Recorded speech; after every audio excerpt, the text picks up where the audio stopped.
ओम नमः शिवाय, हर हर महादेव, जय महाकाल। आप सबको पता है कि जिसके सर पर मेरे महाकाल का हाथ होता है उसका कोई कुछ नहीं बिगाड़ सकता है। अगर आपके जीवन में परेशानियां खत्म होने का नाम ही नहीं ले रही है तो एक बार मेरे देव आदिदेव महादेव की शरण में आकर के देखिए, सब कुछ उनके हाथ में देकर के देखिए, आपका कोई कुछ नहीं बिगाड़ पाएगा। सारी परेशानियां मेरा हर हर महादेव हर लेगा।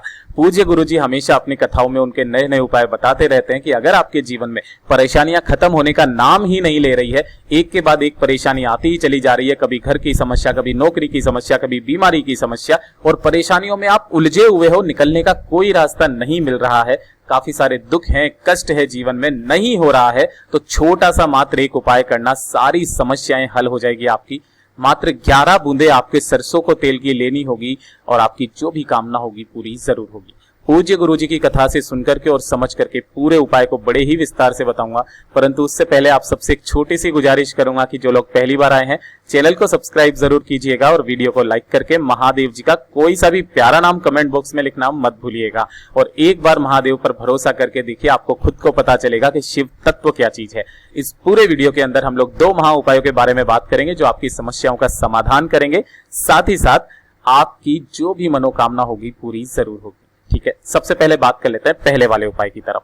अगर आपके जीवन में काम में बहुत ज्यादा रुकावटें आ रही है, परिवार में कलेश मचा हुआ है, बीमारियां हैं, नौकरी में समस्या आ रही है, काफी सारी समस्याएं एक साथ ही आन पड़ी है और कोई रास्ता नहीं निकल रहा है, तो मात्र छोटा सा उपाय करना। जब भी आपको ऐसा लगे कि मेरा बाबा को मेरी सुननी चाहिए, मेरे देव आदिदेव महादेव जी को मेरी सुननी चाहिए, तो सच्चे मन से किसी भी दिन चले जाना इस वाले उपाय को करने। और अगर प्रदोष का दिन आ जाए तो उस दिन तो जरूर चले जाइएगा। ठीक है ना, आपकी सारी समस्याएं मेरा देव आदिदेव महादेव हर लेगा। अब ध्यान से सुनना, इस वाले उपाय के अंदर आपको करना क्या होगा, मात्र आपको एक छोटा सा लोटा लेना है तांबे का, जिसके अंदर आपको अपने घर का शुद्ध जल भर लेना है।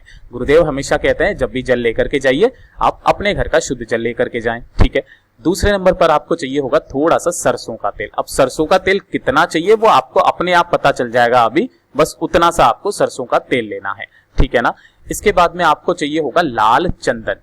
क्या चाहिए होगा, थोड़ा सा लाल चंदन। लाल चंदन ना मिले तो गुरुदेव ने बताया कि पीला चंदन मिल जाए तो पीला ले लेना, कोई सा भी चंदन ले लेना, लेकिन चंदन ले लेना। ठीक है, और एक आपको तैयार करना होगा दीपक। अब इस दीपक के अंदर जो आप बत्ती लगाओगे वो लगाओगे गोल बत्ती, है ना, और इसके अंदर जो भरोगे ना आप, वो भरोगे सरसों का तेल।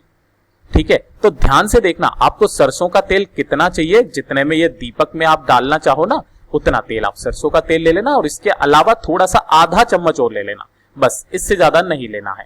ठीक है, अब ध्यान से सुनना, आपने क्या क्या लिया है, एक लोटा तांबे का, थोड़ा सा आपने तेल अलग से ले लेना, जो दीपक में डाल दिया वो अलग है, थोड़ा सा तेल अलग से ले लेना, ज्यादा से ज्यादा आधा चम्मच। ठीक है ना, लाल चंदन ले लिया और एक दीपक ले लिया। ठीक है, दीपक को अभी प्रज्वलित मत कर देना, जब आप मंदिर जाएंगे शिवालय की चौखट पर वहां पर आपको करना होगा। ठीक है ना, तो माचिस ले लेना। अब जब आप महादेव जी के मंदिर शिवलिंग में जाओगे, शिवलिंग के पास में कब, प्रदोष काल में। कब जाना होगा, प्रदोष काल में जाना होगा। जैसे ही आप यहां पर पहुंचोगे तो सबसे पहले ये जो महादेव जी के मंदिर की चौखट है ना, इस चौखट पर आपको इस दाहिनी तरफ में उस दीपक को प्रज्वलित कर देना है।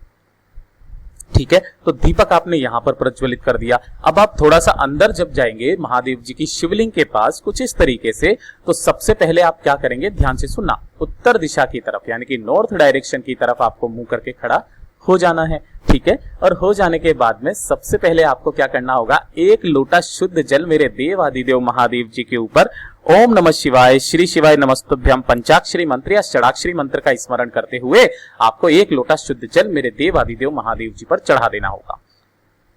ये भी कर लोगे। अब इसके बाद उपाय की शुरुआत करते हैं। उपाय आपको किस तरीके से करना है, तो जो आपने लाल चंदन लिया है ना, उस लाल चंदन को सरसों का तेल, जो आपने थोड़ा सा सरसों का तेल बचा होगा ना आधा चम्मच, उसके अंदर आप इस लाल चंदन को मिला लेना।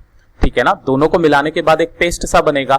अब आपके हाथ की जो बीच की 3 उंगलियां होती है, देखिए कौन कौन सी उंगली, ये जैसे कि 5 उंगलियां हैं, ध्यान से समझना, अंगूठा और छोटी वाली उंगली को छोड़ करके जो बीच की 3 उंगलियां बची है ना, इन तीनों उंगलियों को आपको सरसों के तेल और जो लाल चंदन आपने मिलाया है ना उसके अंदर डुबोनी है। और उसके अंदर डुबोने के बाद आपको इस तरीके से त्रिकुंड बनाना है, जैसा आप चित्र में देख रहे हो ना, इसी तरीके से आपको त्रिकुंड बनाना है। और त्रिकुंड के बीच में ये जो बिंदी आपको लगानी है, ध्यान रखना, ये वाली बिंदी आपको लगानी है अपनी ये वाली रिंग फिंगर जो होती है। लेकिन जो आप हाथ काम में लोगे, ये उल्टा हाथ है, आपको दाहिना हाथ यानी कि राइट हैंड काम में लेना है ना। तो दाएं हाथ की जो ये रिंग फिंगर होती है ना, इससे आपको इस शिवलिंग में जो आपने त्रिपुंड बनाया है, यहां पर आपको इसे टच करना है और अपनी उंगली को उठाना नहीं है।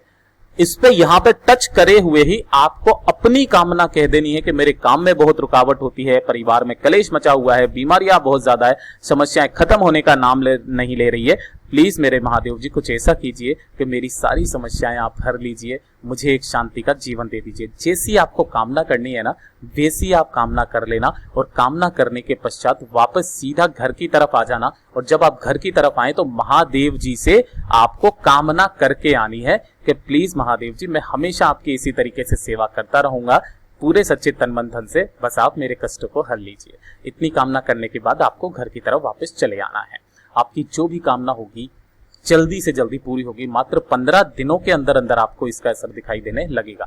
जैसा गुरुदेव ने बताया वैसा आपको बताया। अब बात करते हैं दूसरे वाले उपाय की तरफ, ठीक है। देखिए, दूसरा वाला जो उपाय है ना, ये किन लोगों के लिए है? ये है बीमारी के लिए, है ना। ये किसके लिए है? बीमारी के लिए। अगर आपके शरीर में कोई ना कोई बीमारी हमेशा लगी हुई रहती है, जैसे कभी सर दर्द, कभी पेट दर्द, कभी बुखार आ गया, कभी क्या आ गया, मतलब मौसम चेंज होता है वैसे ही आप में बीमारियां आ जाती है। खाना पीना भी आजकल का ऐसा हो चुका है कि कभी ना कभी कोई ना कोई बीमारी लगी हुई रहती है, ठीक है ना। आप चाहते हैं कि आपके शरीर में कोई बीमारी कभी लगे ही ना, तो मेरे महादेव की शरण में चले जाइए। देखिए, एक छोटा सा उपाय आपको करना होगा। आपको क्या लेना है? थोड़ा सा गाय माता का घी, दूध लेना है, गाय का दूध लेना है। लेकिन जो ये गाय का दूध लोगे ना, ये कैसा होना चाहिए? कच्चा दूध। कैसा? कच्चा दूध। अब यह कच्चा दूध क्या होता है? जिसे एक बार भी गर्म नहीं किया गया होता है, ठीक है ना। तो गाय का कच्चा दूध ले लिया और इस गाय के कच्चे दूध को डाल देना एक स्टील के पात्र में। ध्यान रखना, महादेव जी को कभी भी तांबे के लोटे में दूध समर्पित करके मत चढ़ाना, है ना। हमेशा स्टील का लोटा लेना। स्टील का लोटा ले लिया और इसके अंदर दूध डाल देना। अगर आपके पास में इतना प्रचुर मात्रा में दूध है कि आप पूरा लोटा भर पाओ तो ठीक है, और अगर इतना दूध नहीं है तो थोड़ा सा आधा भर लेना आपको इसके दूध से और आधा भर लेना आपको अपने घर के शुद्ध जल से, ठीक है ना। ये भर लेना और इस लोटे को प्रदोष काल में, ध्यान रखना, प्रदोष काल में आपको इस लोटे को लेकर के जाना है। कहां पर? बेलपत्री के पेड़ के नीचे। और यहां पर आपको ओम नमः शिवाय, श्री शिवाय नमस्तुभ्यम का स्मरण करते हुए आधा लोटा जो है ना, वो यहां पर समर्पित करना है। कितना? मैं यहां लिख देता हूं, मात्र आधा लोटा यहां पर समर्पित करना है, ठीक है ना। और जो बाकी का आधा लोटा है, उस बाकी के आधे लोटे को लेकर के कहां पर जाओगे आप? महादेव जी के मंदिर शिवलिंग के पास में। अब ध्यान से सुनना, यहीं पर उपाय की शुरुआत होती है।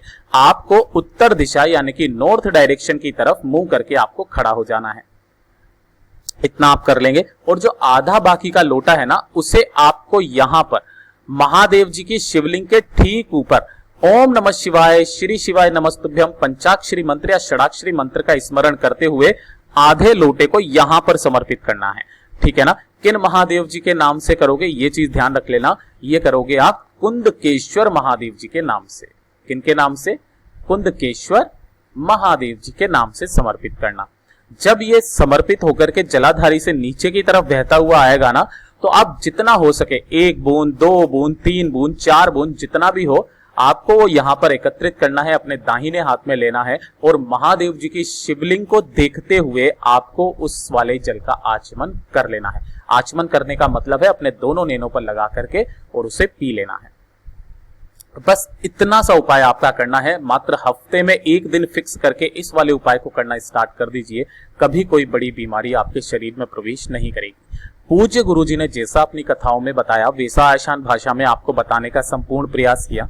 वीडियो पसंद आया हो तो लाइक जरूर करना, साथ ही साथ चैनल को सब्सक्राइब जरूर कीजिएगा।